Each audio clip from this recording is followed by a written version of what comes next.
Hi everyone, this is Kevin from Supernatural Selection.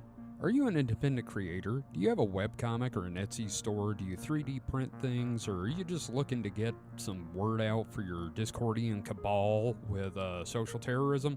Well, we'd love to help. And David, I believe you've got some details about how we can help.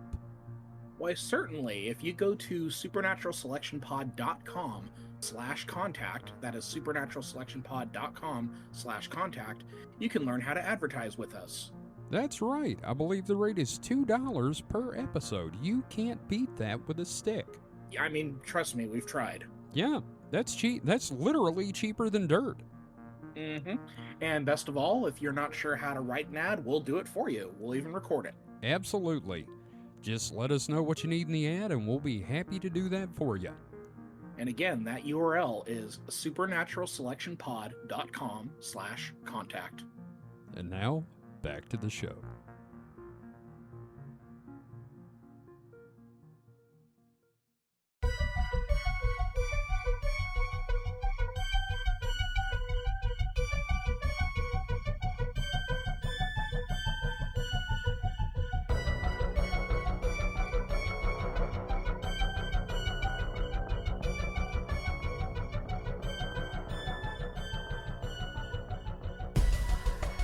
Hello, welcome to Supernatural Selection. I'm your host, Kevin. With me this week are Mike the Skeptic. Mike, how you doing?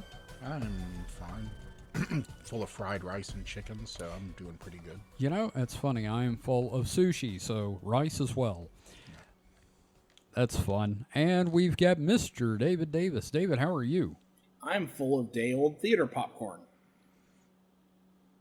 I envy you sometimes. Yeah, no, I went to see Alien Romulus yesterday, and I know Film Gauge is super excited about that, and I'm just like, no, I mean, I'll end up seeing it, but like, I can't get as excited as he does. How was it, though? I enjoyed it. Okay. I'll talk about it Sure, Sunday. we'll. Yep. Not my type of alien film, if you catch my drift. Yeah, Not not enough rectal probing. Yep, I was going to say, not enough anal probing. More butt stuff, please. Yeah, more butt stuff from the xenomorphs. That's Kevin's request. That's what I want. They got the tongue for it. I want that tail in all the holes. Anyway, so it's a weekend weird, and that was the weirdest thing I could say. So, housekeeping. We got any housekeeping, guys?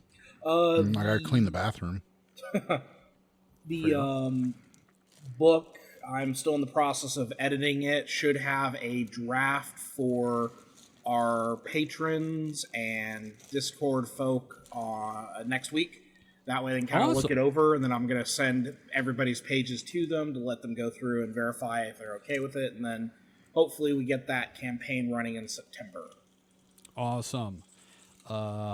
As far as my housekeeping goes, we will be taking another week off, the week of Dragon Con. If anything interesting is scheduled, I will bring the Zoom and try to record something for the show, but the last 2 years, that has not happened. So, we'll see what happens. But we'll be taking a week off, the week of Dragon Con, which is the last weekend of August, first weekend of September. And when we get back, we will get back on the ball, so should be fine. So, again, it's a weekend weird, and I've got some stupid news. And we'll be going me, David, and Mike this time. So, this first article is from the Abergavenny Chronicle, which I swear, I think I've gotten stuff from here before. The Abergavenny. Maybe. It sounds familiar.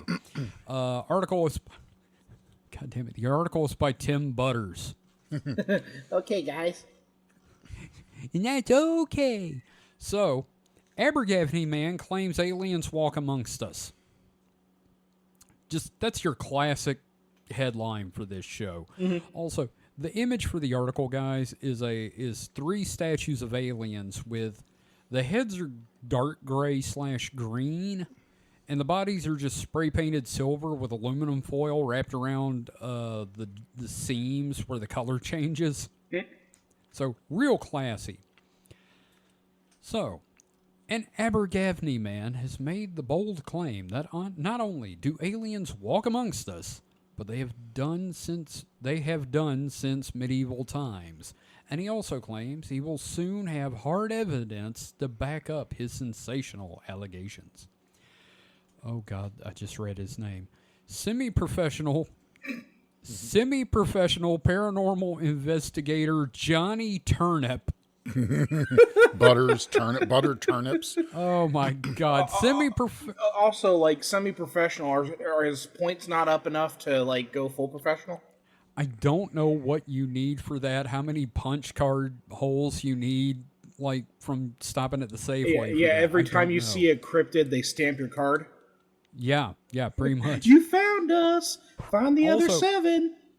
Also, I love that the video they have for this is not an interview with a man, but it's the official video for a Magical Mystery Tour by the Beatles with them sticking out of a UFO. Anyway, so yeah, semi-professional paranormal investigator Johnny Turnip told the Chronicle that he stumbled across the existence of alien life forms by accident when he was on a magical mystery tour to find the final resting place of the legendary King Arthur. Okay. And Conti got in front of the screen. Okay. Quote, a dead knight shared a vision. I'm not going to do this. A dead knight shared a vision with me in, oh boy, Llandovery, where the great bear was buried and who put him there, explained Turnip. It was an eye-opener, all right. Quote, you can see, contrary to popular belief, King Arthur wasn't just fighting the Saxons, he was also battling visitors from other planets.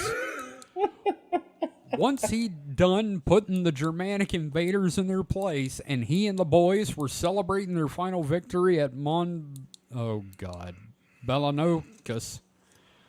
with a gallon of wine or two, creepy little gray alien... This is all a quote, by the way. Creepy little gray aliens from outer space saw an opportunity to make a move. The sneaky, bulbous-headed, big-eyed freaks attacked when the knights were sleeping off their victory hangovers. Turnip added, quote, the extraterrestrial bastards were ruthless. It was absolute carnage. Over a half of Arthur's forces were decimated by ray guns. The king's swordsmen, archers, and big nutters with axes were no match for the tech boys from another planet, especially since most of them were still half cut from the night before. All this was revealed to me in a vision by the possessed statue of Llewellyn ap Gruffudd. But it gets worse. This is all one quote, by the way. I'm looking at the article as well. Yeah, all they've done is just quote the dude. Arthur and what remained of his troops only managed to escape because Merlin managed to turn them into bumblebees. This is insane. I thought I was crazy. They then flew as a collective swarm to the safety of the castle of Dunraven Bay, where they turned back into men and prepared to make one last stand in the name of humanity! Exclamation point.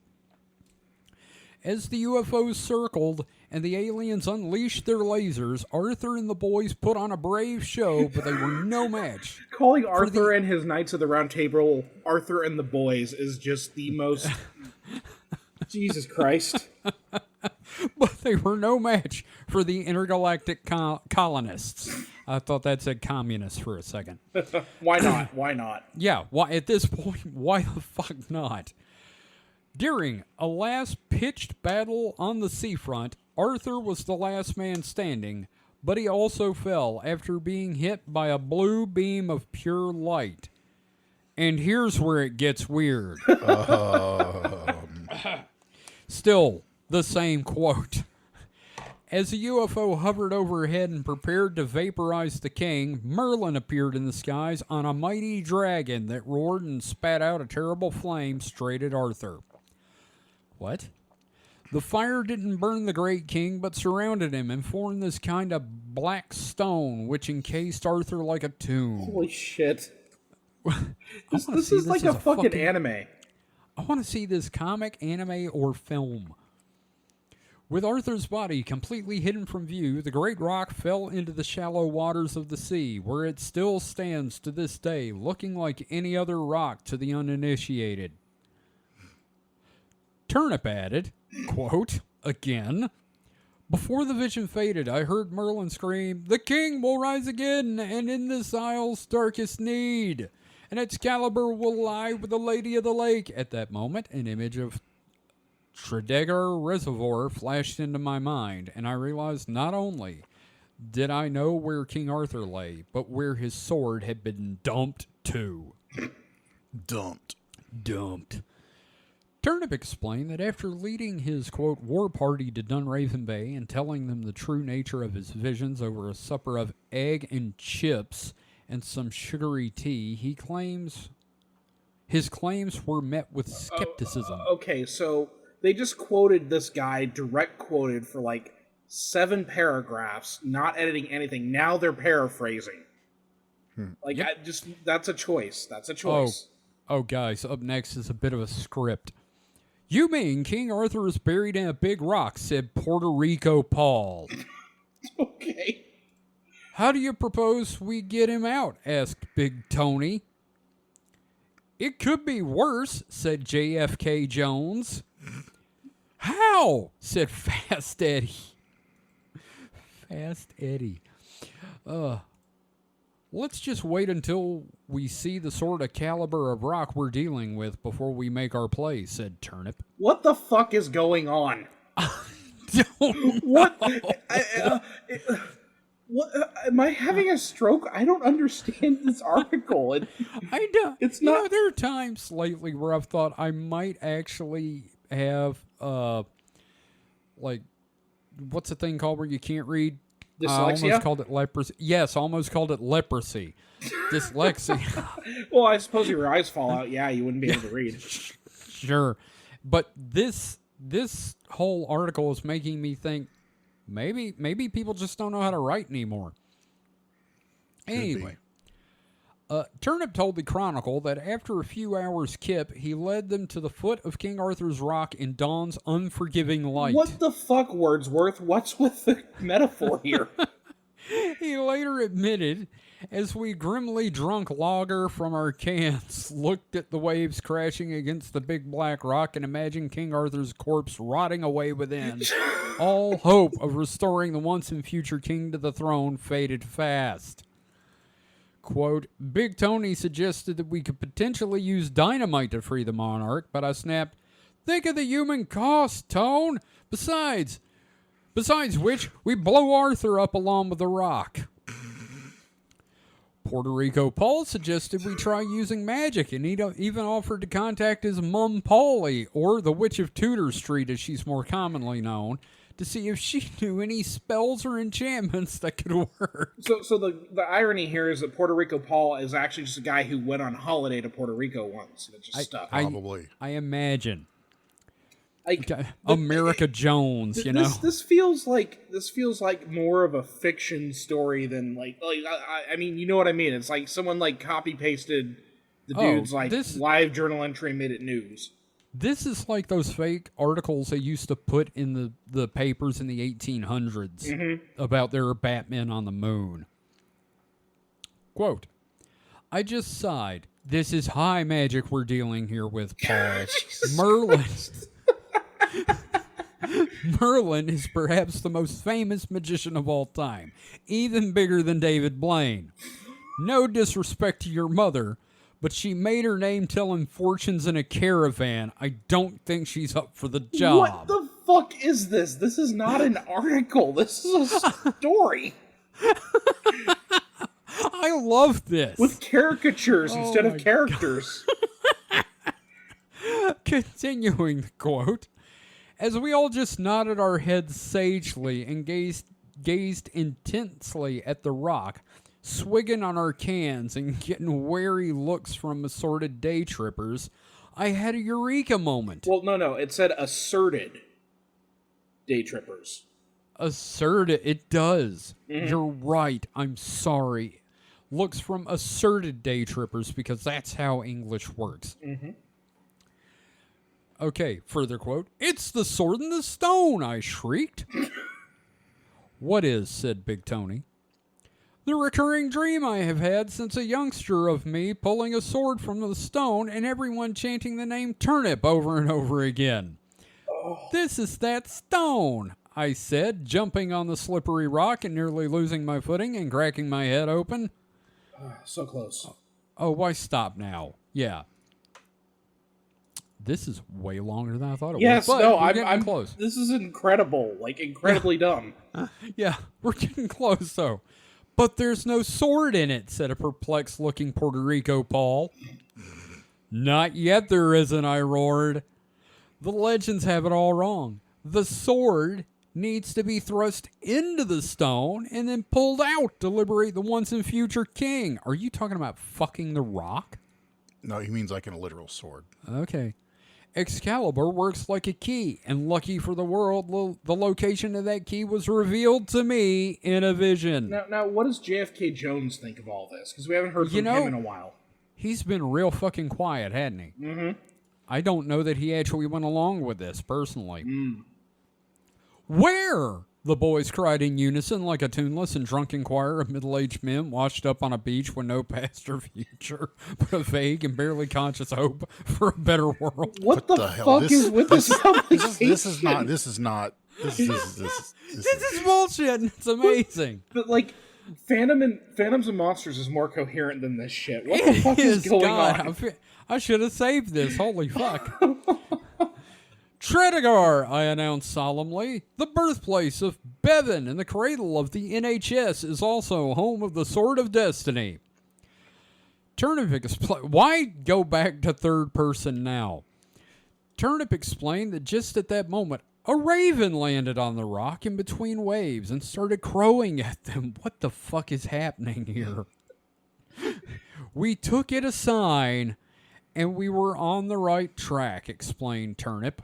I keep trying to read it as Trump, and then it suddenly makes sense. But its shrieking soon got annoying, and so Puerto Rico Paul threw a half-empty can of lager at it, and it cleared off. So Puerto Rico Paul lost the capital letter in Rico. He did. Yeah. Well, he was drunk. Yeah. Also, good news, we got some follow-up on that JFK Jones thing. Oh, thank God. Drink up, boys, I shouted. We're headed to up top to find Excalibur and send the Space Boys home. You can count on our steel, my lord, roared JFK Jones, which didn't go down well. There was something about JFK that had been getting under my skin off late. And it wasn't just the ridiculous ski boot thing he had to wear because of his busted up ankle. His cheery bluster was hiding something sinister and vile. This isn't some sort of a big joke, I snapped.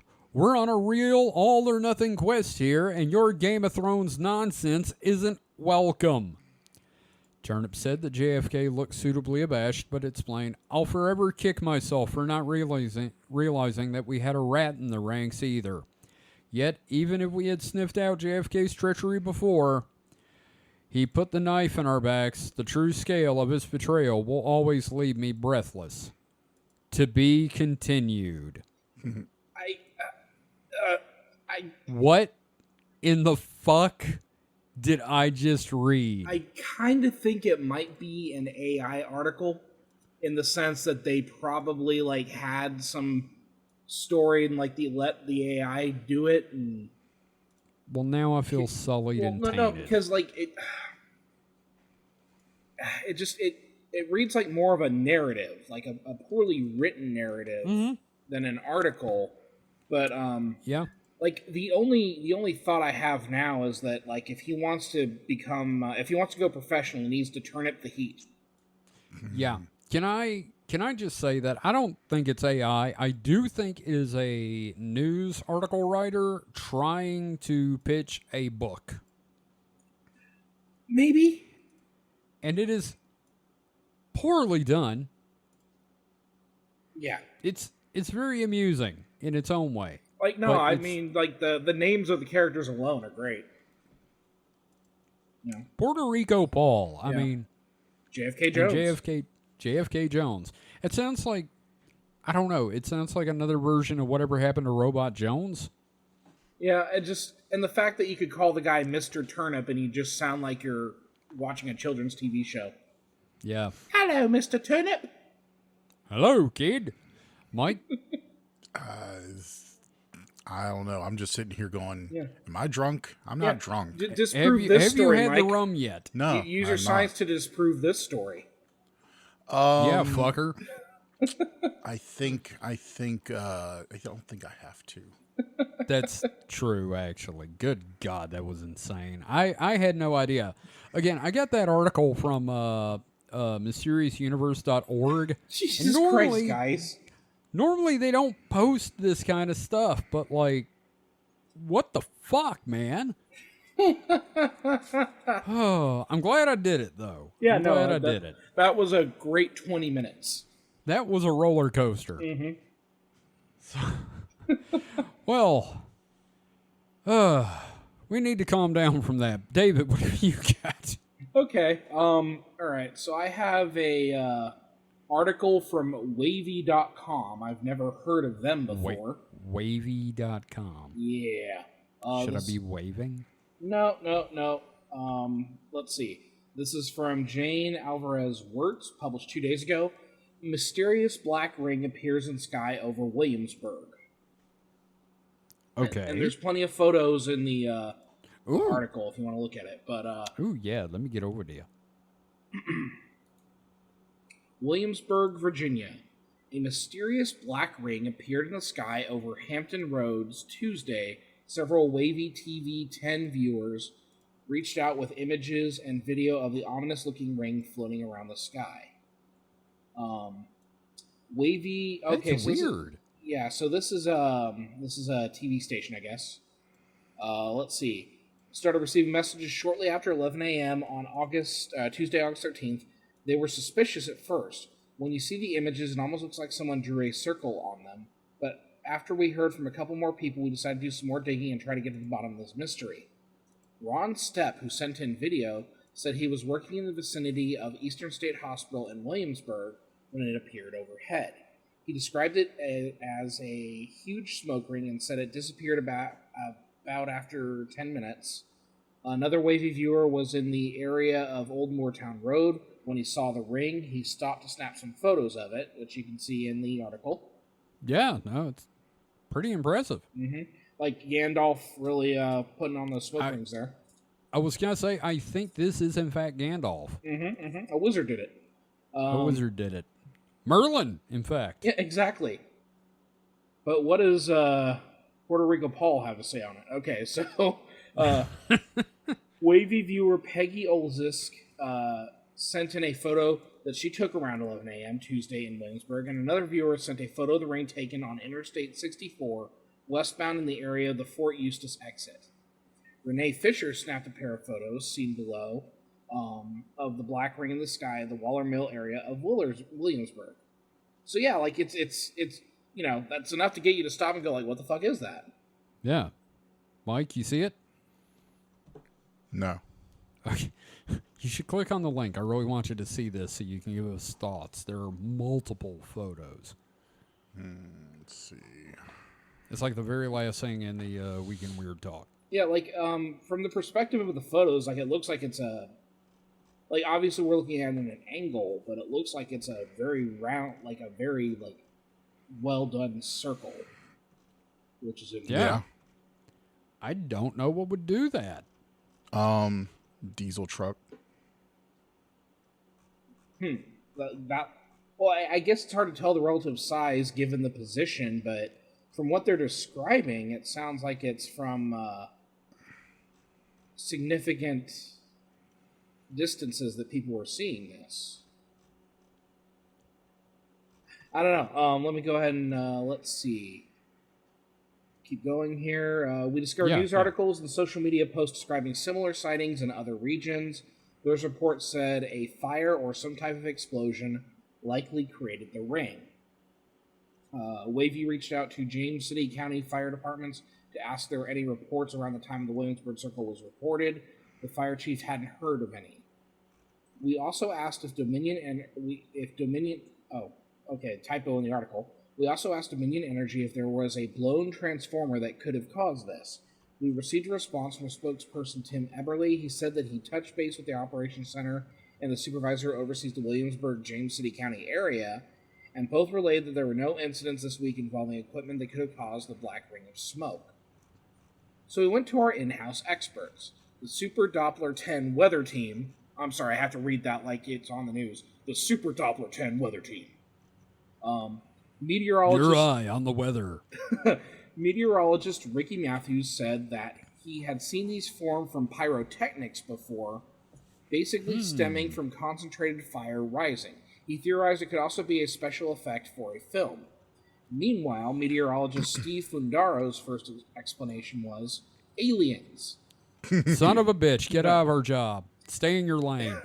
Seriously, though, he said it could be a smoke ring from a plume of smoke from an industrial process or explosion. 10 on Your Side also reached out to nearby Busch Gardens, since one theory is pyrotechnics, and since there have been other national reports about similar sightings in the vicinity of theme parks. We're waiting on a reply. So, Okay. like, it's definitely something that stands out. Like, I feel like, yeah, it's probably some sort of, like, pyrotechnic from something, but it's still pretty wild to look at. Oh, yeah. Yeah. It's I think it's a sky portal dropping off Bigfoot. So the semi truck thing. Well, if you look at one of the pictures, it's like pretty much directly down the interstate, and all these other places, there's like in front of a well or by a Wells Fargo. They could be just off of the interstate. So I mean, you could see it for a long ways, but I don't think any of these pictures are taken from a long distance. I mean, that's fair. It's also, like, it's hard to tell how large it is from these photos. Yeah, I mean, some of these, I don't think it's very high though. It's Considering that all these photos are, It's not very high. It's above treetop level, Yeah, but it's but not it's not like- super. It's not stratospheric. yeah. But it's like how round it is. Oh yeah, it is very round. Well, yeah, but I mean, smoke rings tend to be that way just by nature of how they're formed. They're formed by a rolling vortex. It's like one of those the vortex guns, like Oh That- right, yes. you ever shot one of those with like smoke in it? It's kind of the same thing. But like my thought is like maybe I don't guess a diesel can really backfire, maybe, but that's kind of my thoughts. But Well, there is a video that I think shows it, like, just how long it's just staying there as a solid, like, circle in the top of the article, and it's I don't know, it's interesting. well, yeah, I mean, it's gonna like a cloud. It's gonna hit a part of the atmosphere where it just kind of stays. Yeah. Yeah. It probably high enough that the heat of the ground and stuff is keeping it up in a little updraft. Yeah, I was gonna say temperature difference Must could not- definitely hold it in place. I guarantee you, there's not a lot of wind on this day. Well, one thing looking at it reminds me of Arrival. Yeah, Yes. No, I mean it is freaky looking. Oh yeah, no, yeah. Yeah, I think the scientific explanation to this, but still, it's just like it's cool. It's cool. It's really cool. Yes, it's also again a Bigfoot portal. God, man, can you imagine having a drone and being able to fly through that thing with your drone? Oh, dude, and just I- a Bigfoot reaching out and tearing it apart. I have Ghost a- monkeys from the sky. Sorry, Mike. I have a drone, and I wish I could fly through it. Oh, it'd be like that Superman game for the N64. Yeah, why not? It'd be awesome to suck that badly. Yeah. Oh, man. Well, hopefully you guys get mysterious black smoke rings in the sky. Down here it would be like ascribed to Satan. I'm pretty sure. Yeah. So that's not fun. Fucking Baptists. Anyway, so thank you for that, David. That's an interesting thing to have to speculate about. Is bizarre sky rings. Man, I wish this had happened in the '60s or the '50s, because like we would be reading lore about it as a whole episode. Hey, who knows? Maybe Jerome Clark will do a new version of Unexplained and talk about smoke rings in the sky. Mm-hmm. But yeah, it's fucking weird though. Mm-hmm.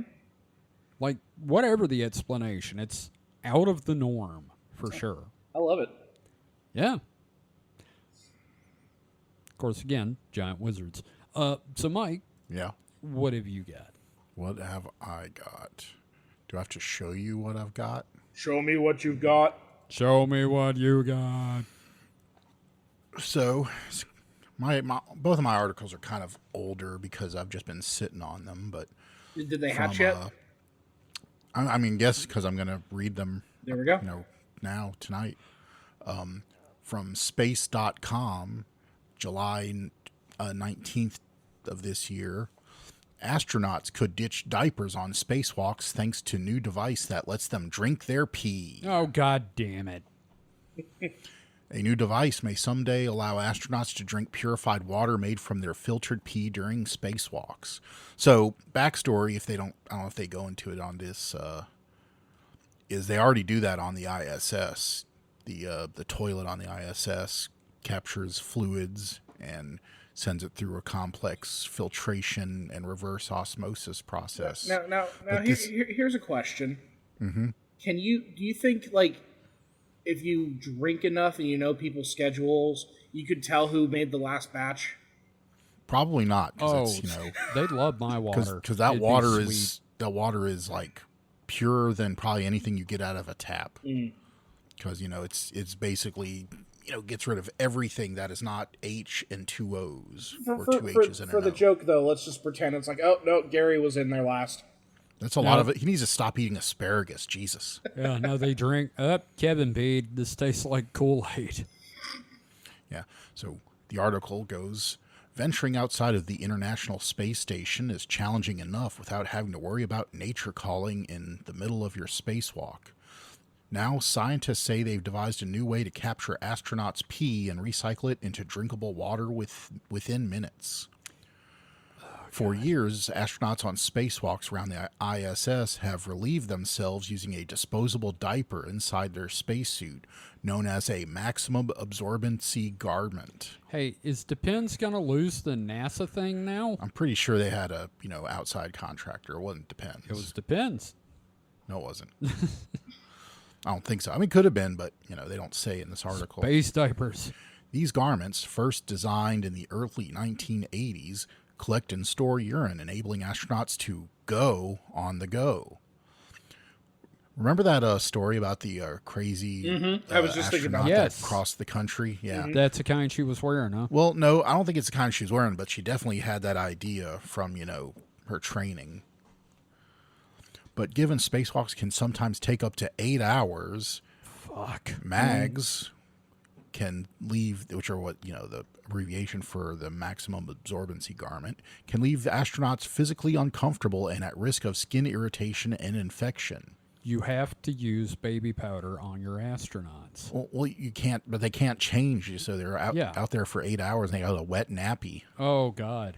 Space wee. So they're crying. They're just big babies out there.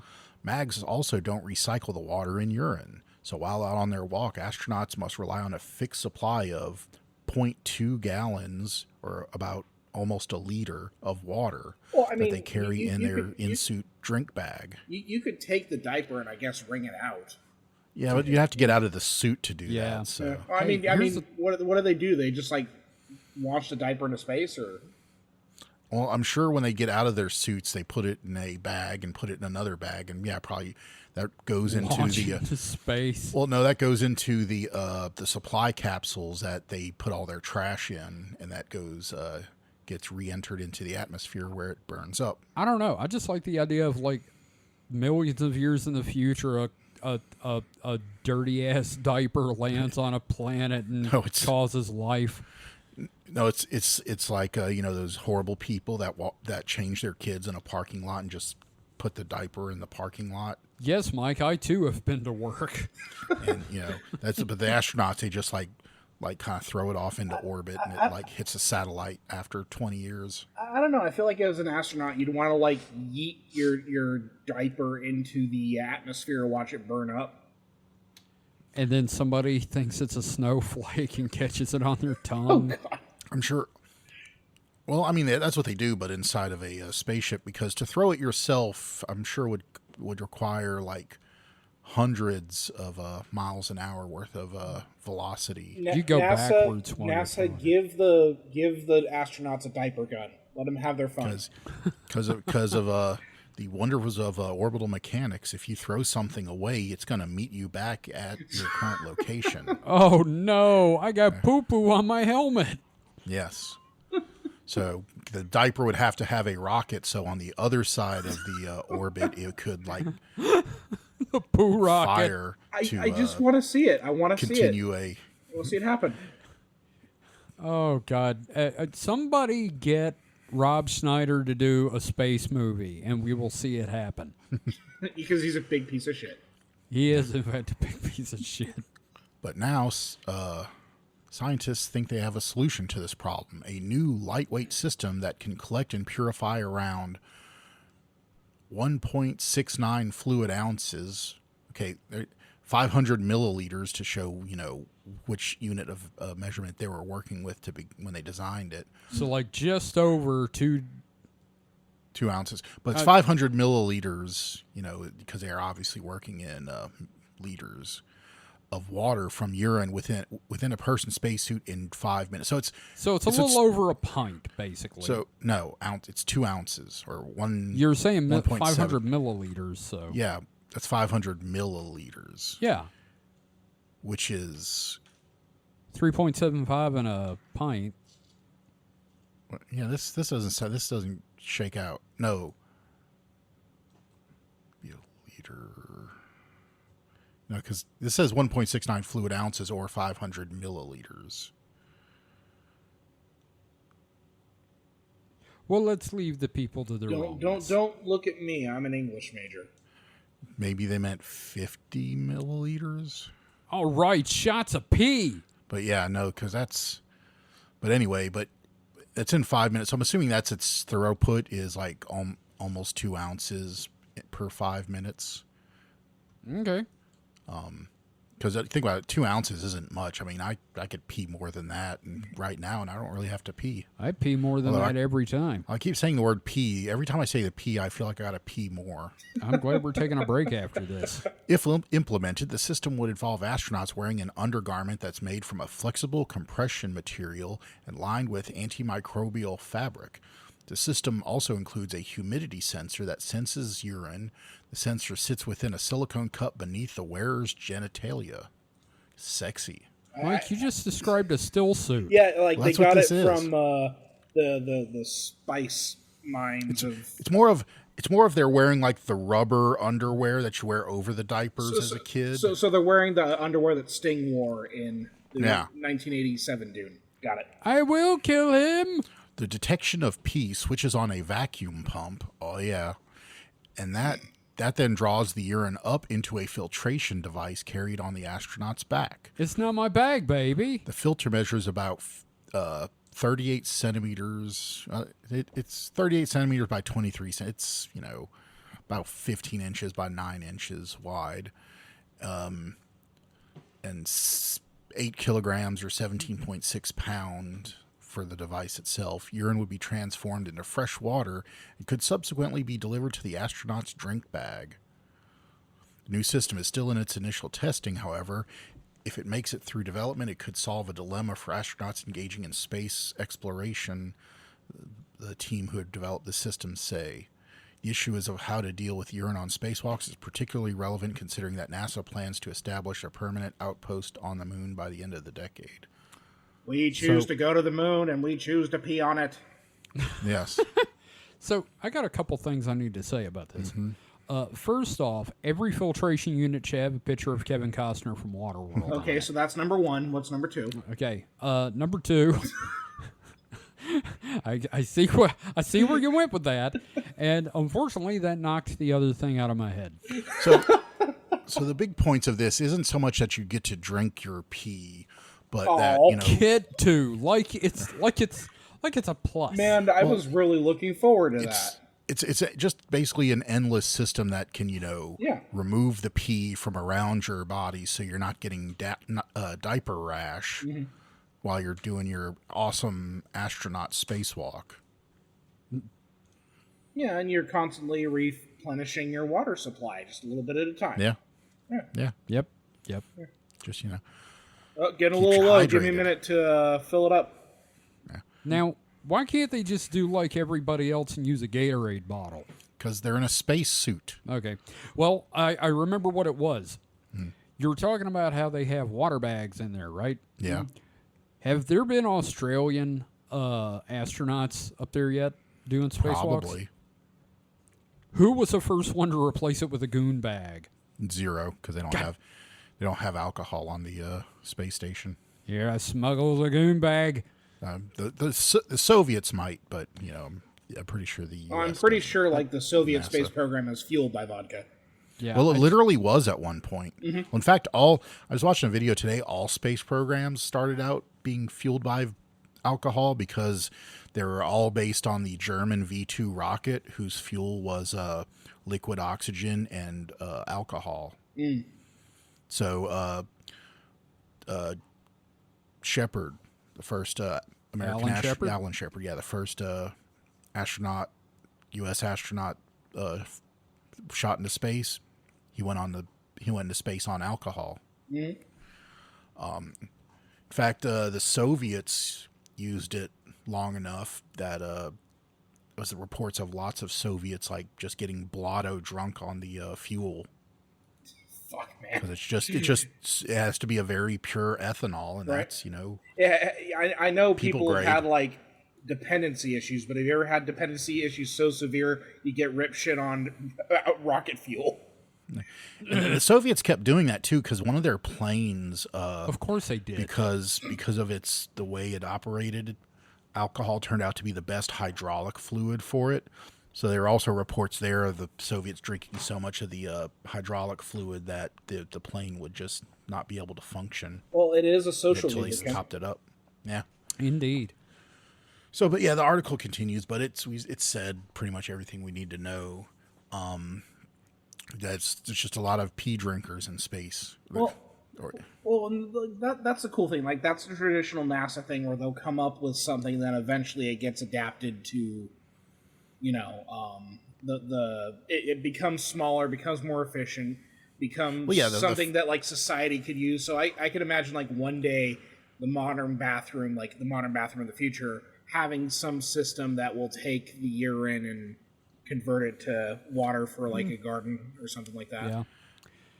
I mean, we could do that today, but I see I'm just surprised at how small it's gotten because, like I said, they do it on the space station, but it's like a closet full of filters and things that they do that. But this thing's like basically the size of a loaf of bread. It sounds like. So Piss bread. yeah, so and it sits in the suit or in the backpack, and it must not. They don't say anything about power usage.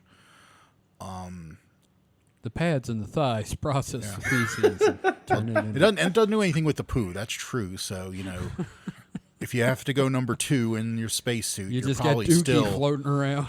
still shit out of luck. We have created a new technology that will turn excrement into a high yield nutrient loaf. I think that's called a turd, sir.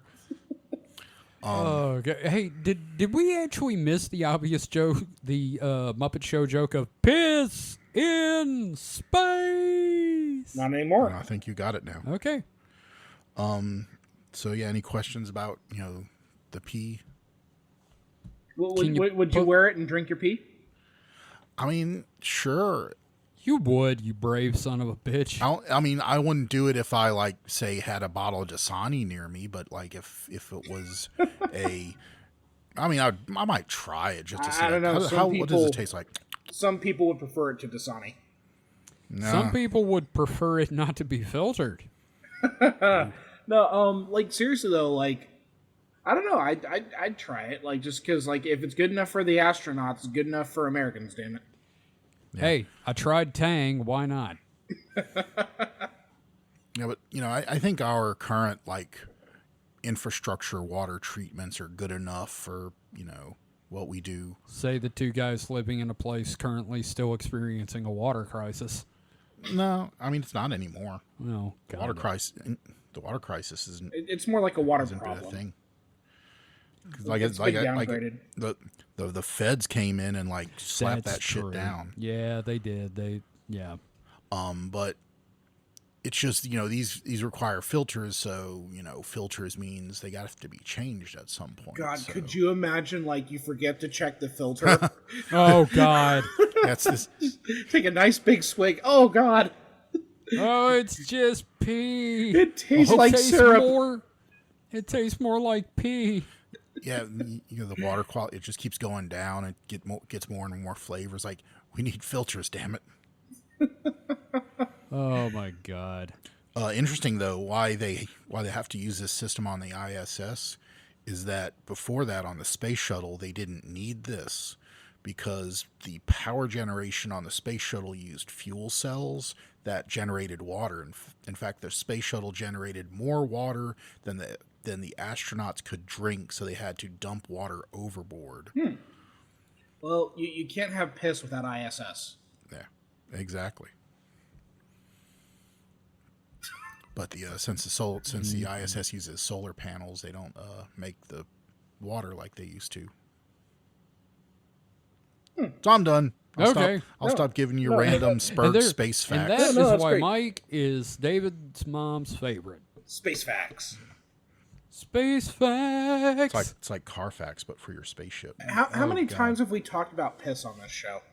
A lot. It comes up a times. lot. It just you always got to pee apparently. It's definitely not our number one subject. No, that's animal cruelty and death. Kevin didn't get it. I got it. Wait. Okay. It's yes. not our Now number one subject. I'm tired with a headache, so that's gonna happen. All right. Well, speaking of, I'm about to go do that. Yeah. Let's take a break. Go make some and when we filtered water. Yes, we're gonna go. I just gotta pee. We'll be back. I'm not going to pull a Bear Grylls, though. All right. We will be back right after this. This piss.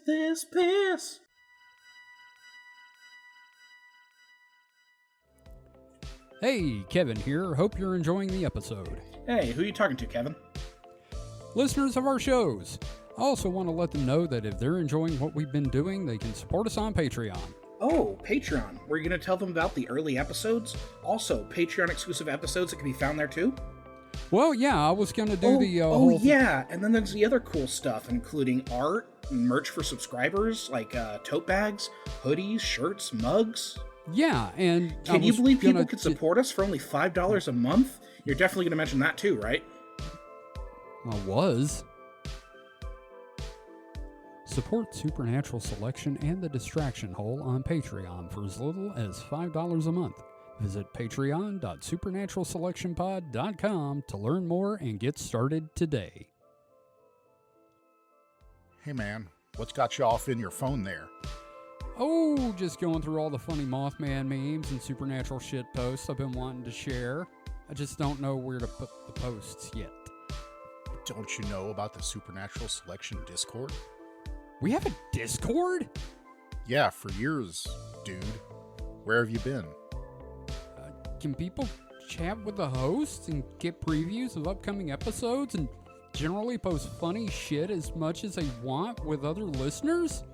I mean, if that's your bag. I mean, personally, I wouldn't do that, but there are even live streaming events for the shows there, too.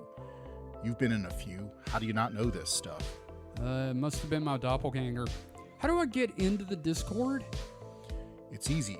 Just visit discord.supernaturalselectionpod.com. Now say that 3 times fast. Well, that's perfect. Now I can share 3 terabytes of Hollow Earth memes. Get it? Terabytes. Never mind. Forget I said anything. Just don't do that. You should definitely not visit discord.supernaturalselectionpod.com to join the Discord. We don't want you there. Too late. I'm already posting my alien abduction fan fiction with the general chat. Join the hosts and listeners of Supernatural Selection on the official Discord. Just visit discord.supernaturalselectionpod.com. And welcome back to your Weekend Weird. Our next set of stories, I'm going to go ahead and start off. This article is from The Independent. It is from theindependent.co.uk. Articles by Vishwam Sankaran. Okay, get that out. Great. Santaran, is this a Doctor Who crossover? God damn it.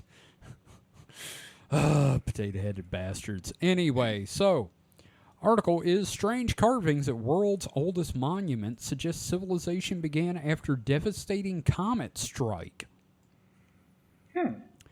Which, you know me, I'm all about this weird-ass old history. So, mysterious carvings deciphered at the Göbekli Tepe archaeological site in Turkey suggest the world's oldest monument, about twice as old as Stonehenge, is a solar calendar built to memorialize a devastating comet strike. A new study published in the journal Time and Mind on Tuesday indicates that Göbekli Tepe, a 12,000-year-old temple-like complex containing carvings of intricate symbols, was constructed to record an astronomical event that sparked the dawn of human civilization.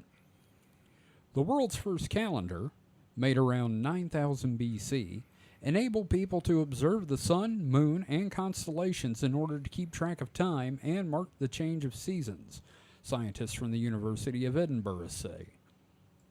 Quote, "It appears the inhabitants of Göbekli Tepe were keen observers of the sky, which is to be expected given their world had been devastated by a comet strike." Well, that and there isn't much on TV either. That's fair. At 12,000 years ago. Martin Sweatman, a co-author of the study, says, the researchers say the strange V-shaped symbols carved onto pillars of a 15-meter-tall Göbekli Tepe could each represent a day.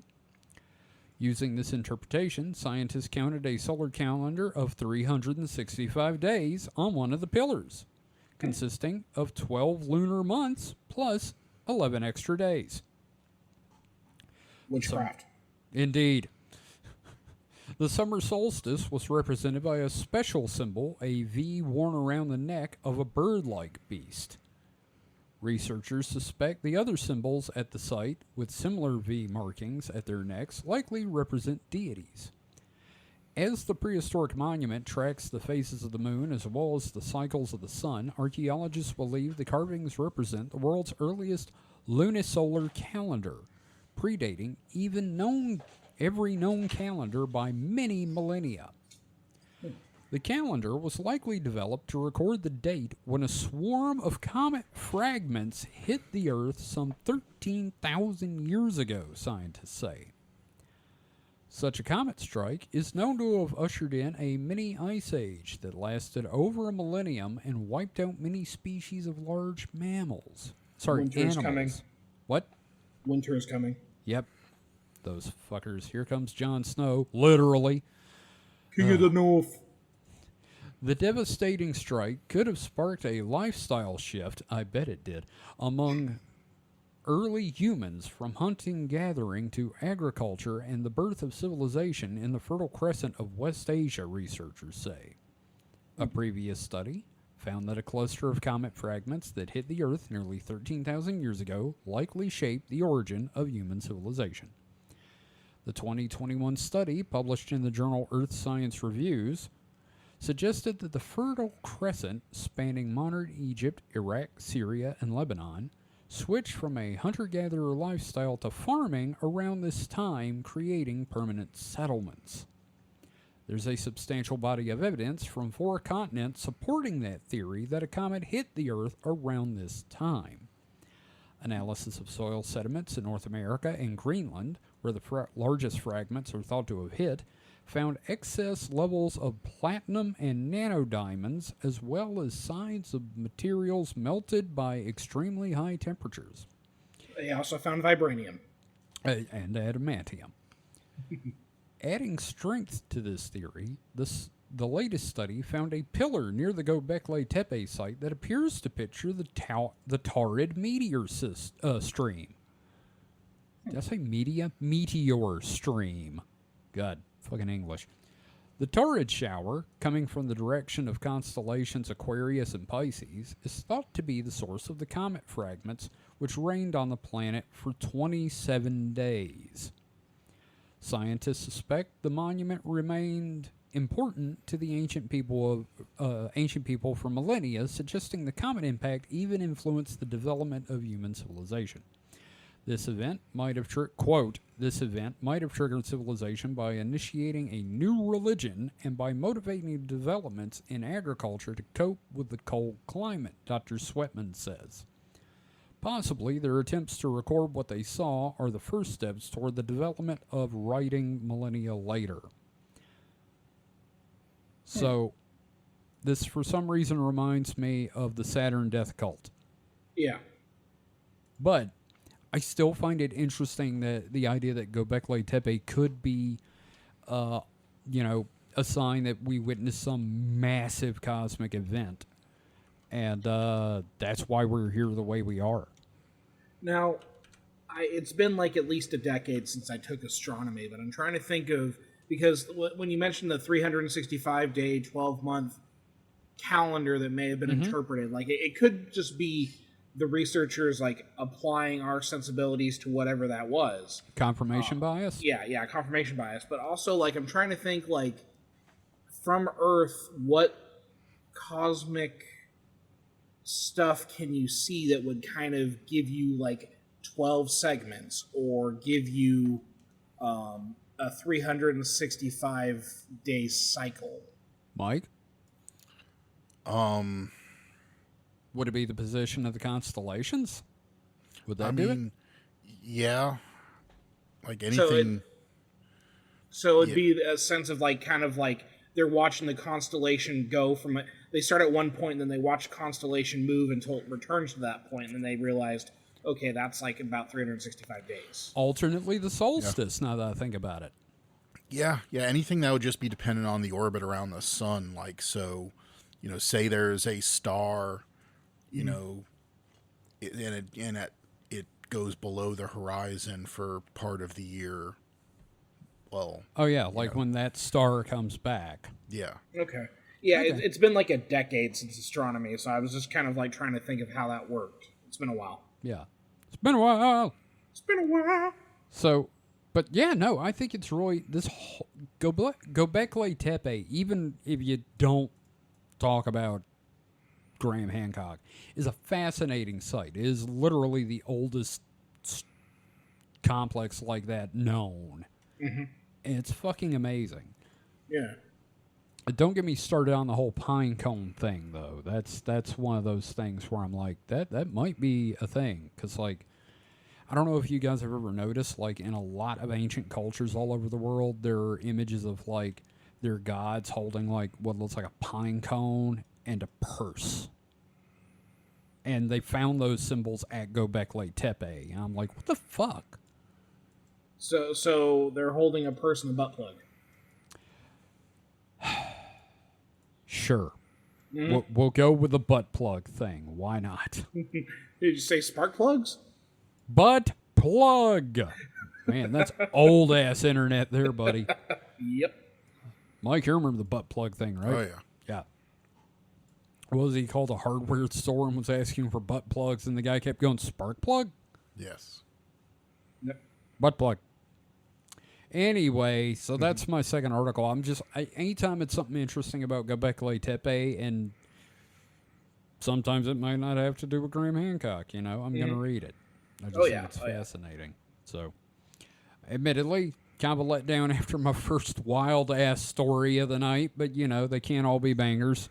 No. Sometimes it's cool to have, like, science and archaeology and just, like, that's neat. Yeah. I think it's cool. Yeah. No, it's cool. I just think it's neat. Yeah. So, David, what have you got to disappoint us with? I think this is ultimately really cool. What was it, like last year we did a episode on like the topic of like speculative biology, like the idea of like Crabs on could you Mars. have crabs on Mars? Yeah, like we talked about the carcinogen.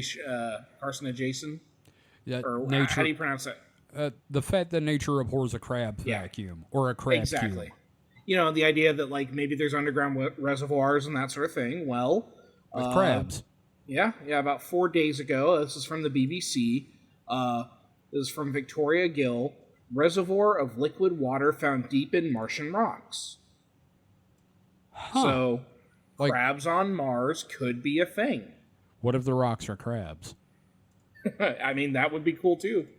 All right, so let's go ahead and cover this because there's some interesting stuff where they're analyzing, I think, the seismology of the surface in order to determine this liquid. So, because we know that they've found ice, and specifically like ice flows where it shows signs of like the ice melting and liquid water moving. Yeah, which it's would actual imply water ice and not like dry ice.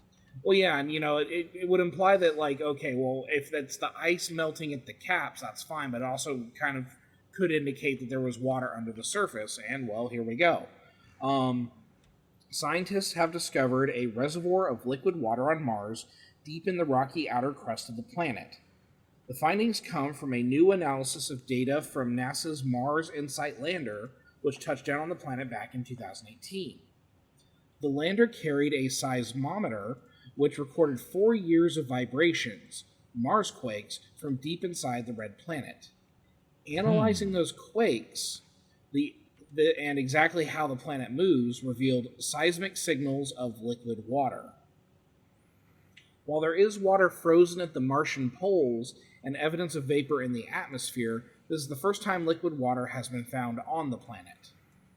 The findings are published in the Proceedings of the National Academy of Sciences. All right. InSight's scientific mission ended in December 2022 after the lander sat quietly listening to the pulse of Mars for 4 years. In that time, the probe recorded more than 1,319 quakes. By measuring how fast seismic waves traveled, scientists have worked out what material they are most likely to be moving through. Quote, "These are actually the same techniques we use to prospect for water on Earth or to look for oil and gas," explained Professor Michael Manga from the University of California, Berkeley, who was involved in the research. The analysis revealed reservoirs of water at depths of about 6 to 12 miles, or 10 to 20 kilometers, in the Martian crust. Quote, "Understanding the Martian water cycle is critical for understanding the evolution of the climate, surface, and interior," said lead researcher Dr. Vashon Wright from UC San Diego's Scripps Institution of Oceanography. Professor Manga also added that the water was, quote, "the most important molecule in shaping the evolution of a planet." This finding, he said, answers a big question of, quote, "where did all the Martian water go?" Studies of the surface of Mars, with its channels and ripples, show that in ancient times there were rivers and lakes on the planet, but for 3 million years it has been a desert. Some of that water was lost to space when Mars lost its atmosphere, but Professor Manga here on Earth, quote, "much of our water is underground, and there's no reason for that not to be the case on Mars too." Let's see. The InSight probe was only able to record directly from the crust beneath its feet, but the researchers expected that there will be similar reservoirs across the planet, so the Fremen have been busy. Yes. If that is the case, they estimate that there will be enough liquid water on Mars to form a layer across the surface that will be more than half a mile deep. However, they point out the location of this Martian groundwater is not good news for billionaires with Mars colonization plans who might want to tap it. It's sequestered 10 to 20 kilometers deep in the crust, explained Professor Manga. Quote, "Drilling a hole 10 kilometers deep in Mars, even for Elon Musk, would be difficult," he told BBC News. The discovery could also point to another target for ongoing search for the evidence of life on Mars. "Without liquid water, you don't have life," said Professor Manga. "So if there is habitable environments on Mars, those may be deep underground." So, that's awesome. Yeah, fuck you, Elon. Yes. A hearty fuck you to Elon Musk. So, guys, here's a hypothetical.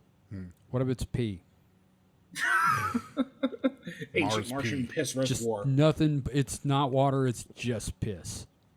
It's like that meme of the astronaut. It's like it's with the gun. It's like it's always been pee.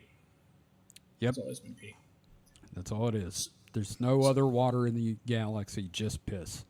So with all of this in mind, with the water being underground, we can start like kind of looking at cave systems and extremophiles to look at like what potential life could be like, and like some of the life in the cave systems here on Earth is incredibly complex, like that deep down in these cave systems. Yeah. And inevitably there are crabs. So Mars has crabs.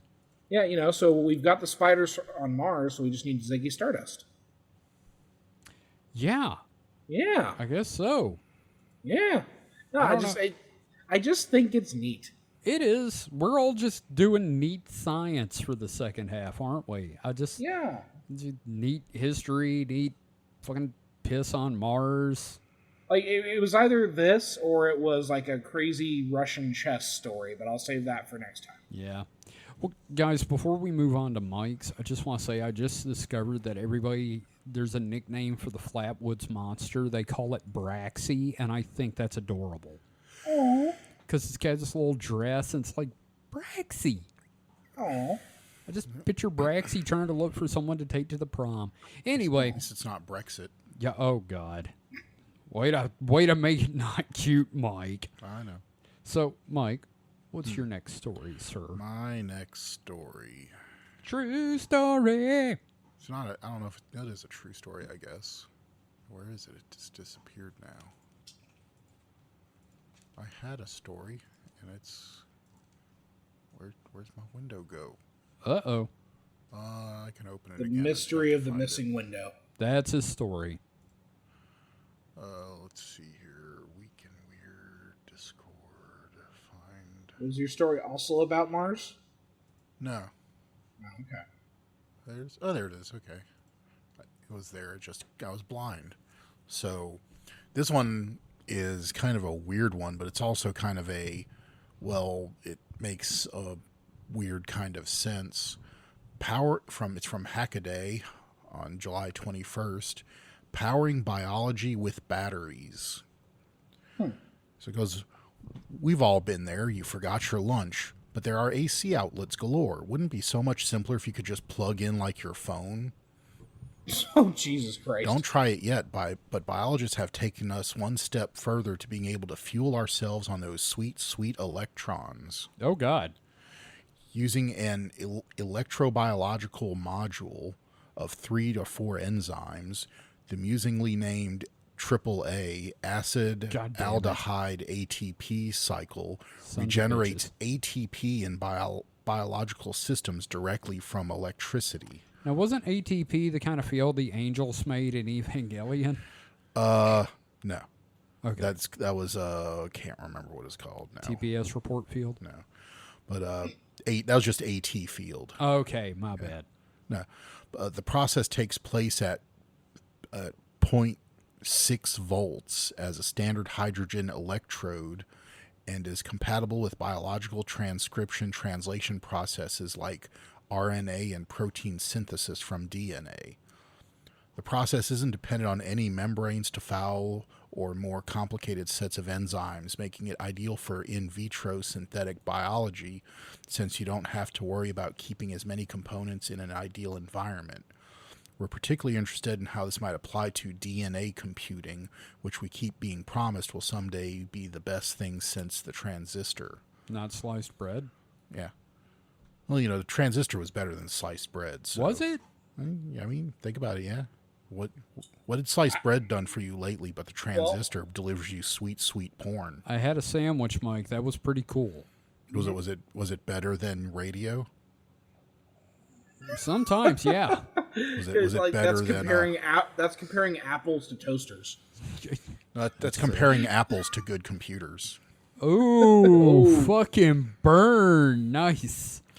Maybe in the future we'll all jack in instead of eating our daily food pill. if this all seems like something you've heard before, but in reverse, maybe you're thinking of microbial fuel cells. Microbial. But yeah, so, I mean, you think about it, your body takes chemicals and breaks those down for energy. All this is doing is reversing that process to make new chemicals that you provide your body with energy. I kind of hate this because I can just envision like working at the Amazon warehouse and you don't get a lunch break because you're just plugged in. Oh, yeah, no, that is God, horrifying. Yeah. Yes, I will agree that there is some dystopian elements there, but, you know, think about this. You know, if an astronaut had one of these things, they could just drink their filtered pee and get solar panel, you know, solar power from a panel, and we could stay out there for like, you know, well, as long until their oxygen runs out, I guess they'd have to come up with a way to, you know, recycle the oxygen, or until the efficiently. radiation cooks them through. Well, that's true too. But, you know, yeah.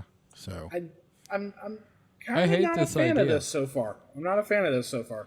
well, I mean, think about it though. How many times have you been like you felt hungry but couldn't think of anything to eat? Here you could have just like, you know, plugged you into USB and, you know, wouldn't have to eat anymore. Oh God, this is going to create a whole nother rash of fucked up internet cafe deaths where now they God. you know don't have to eat, and I'm assuming, you know, poop, although I'm assuming they'd still have to pee though. Like But we're rapidly approaching like the Futurama South Park thing where it's like you're plugged up to a computer, you got a plug in your head, you've got a plug you got like your dick in a funnel, you got a hose connected to your ass, and like you're just a self-sustaining thing on a computer. I think you're kind of describing the Matrix. I think you're just kind of describing my weekends. Jesus Christ. Well, no, the Matrix, we were being used as batteries. Yeah, that was always a very suspect, you know. I would have believed it more if they had been using, you know, people as like, you know, computers. Yeah, like, no, if they were, yeah, like, you could easily do a remake of The Matrix and have the whole thing make a lot more sense if you've got, like, generations of humans bred and connected to the system, and they have these systems in place. The tube up their butt, the funnel on their dick, you know, the tube feeding them, like, or giving them electrical energy, and that way they can... Oh, it'd be crazy if The Matrix wasn't actually run by a computer, but it was humans being used as the computer to run the simulation and do the calculations. Why do I have a bad feeling the first anything that's going to actually do this is going to be a casino to old people? My money's on Amazon. Yeah. Okay, no. that's fair. Amazon warehouse, baby. That's what they're going to be doing. I'm not optimistic about the future. I don't know if people have picked that up yet. But No, I'm I'm way not optimistic. Obviously, there are downsides to this too. This is just straight energy. You need more than just energy to keep going. But yeah, I mean, you turn yourself into a fucking toaster. I'd say that's a pretty... well, you know, you need like, you know, minerals and, you know, stuff like that. Yeah. Well, and that's where supplements come in. They can like grind it into a paste and they force feed you Shove it up your supplements in a butt. tube. Oh yeah, no, actually up the butt would probably make it easier to absorb them. So yeah. So you've got a tube for the poop, you got a tube for the supplements. Man, we're just yeah. Some horrifying shit here on the podcast. Yeah, Yep. we're really making this cyberpunk future. Dystopia. Yeah. Yeah. Post comfort reality. Oh God, I hate that. But hey, you'll fucking be in hate VR that. the entire time playing with your big titty anime waifus. Oh, So God. there you go. Yeah. Doesn't sound so bad now, does it? All of it sounds awful. Everything you just mentioned was awful. Oh man. You know, God damn it, Mike, we were having so much fun and then you brought this on us. Hey, at least it wasn't like dead animals. Yeah, no, it's just the death of human civilization. Yep. Yep. That's it right there, man. The ultimate animal death. Fuck. Yeah, us. No. But so also I could see a reverse, like another use for this. They kind of maybe hinted at it a little bit. Electric plants? Well, no, having implants in your body that don't have to have a direct, like... Oh, so no battery. Yeah, no battery or direct electrical connection to the outside world. Say it's like, an artificial organ. Oh, guys, hang on. I got to plug up my eye. And so this thing, like on your, say, somewhere, say you stick it on a butt cheek or something, you just slap that, that QI 13 charger on your butt, and it, refills your body with its chemical energy, and your like artificial organs get that chemical energy from your blood. This is and legit. keep you living. This is legit. Still not making me feel good. Kevin, No, that's, it just that's what'll power your gene seed growing. Oh God. No, the only thing that benefits from something like this is capitalism.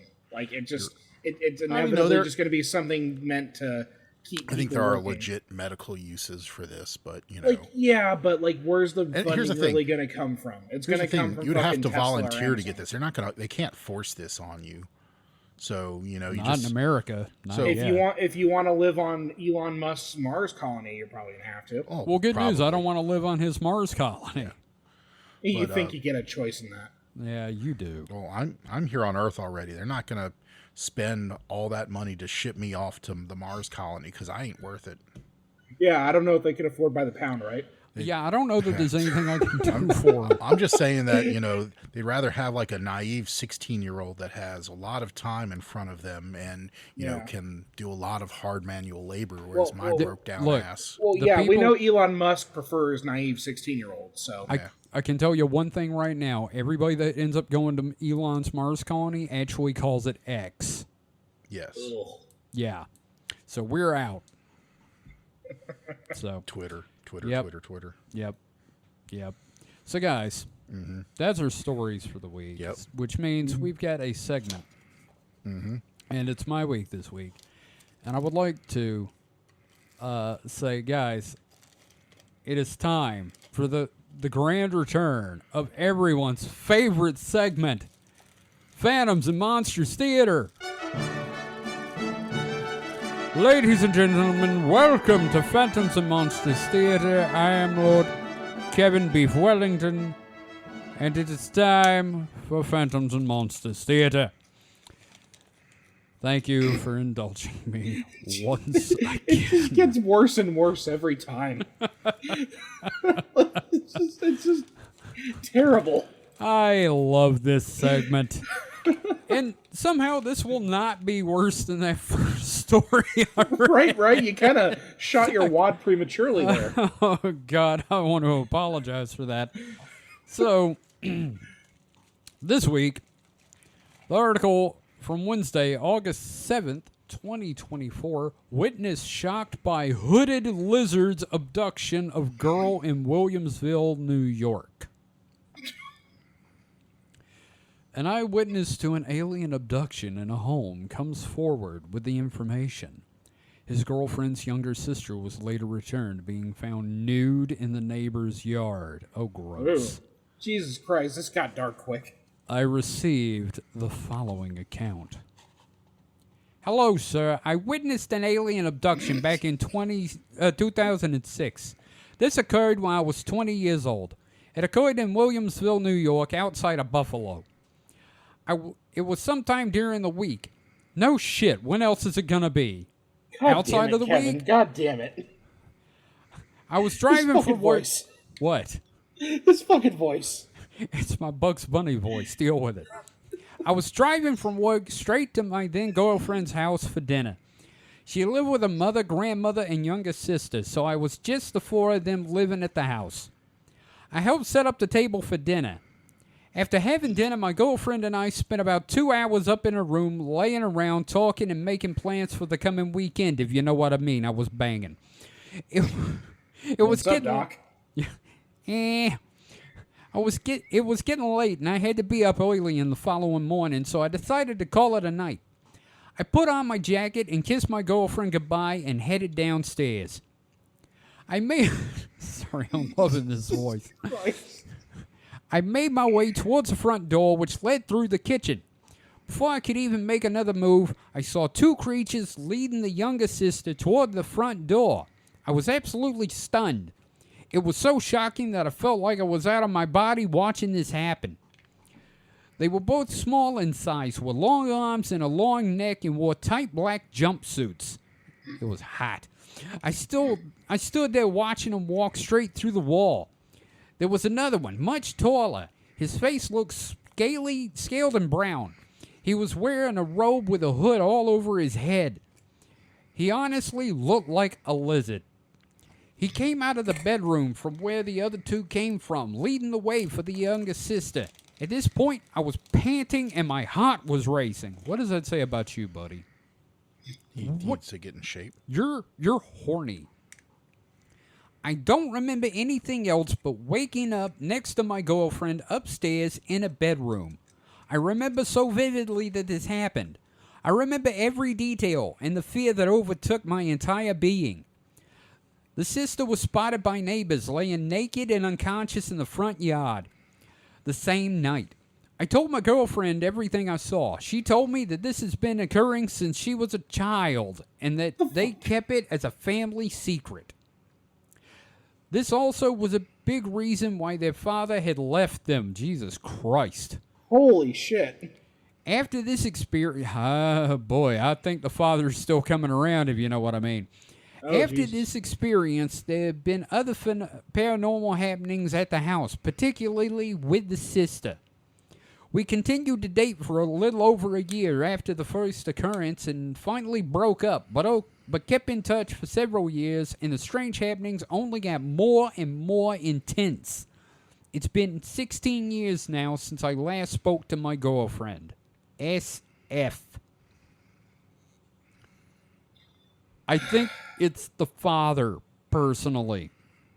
Or it could be the girl having a disassociative episode and like the father just like burned out, couldn't handle it.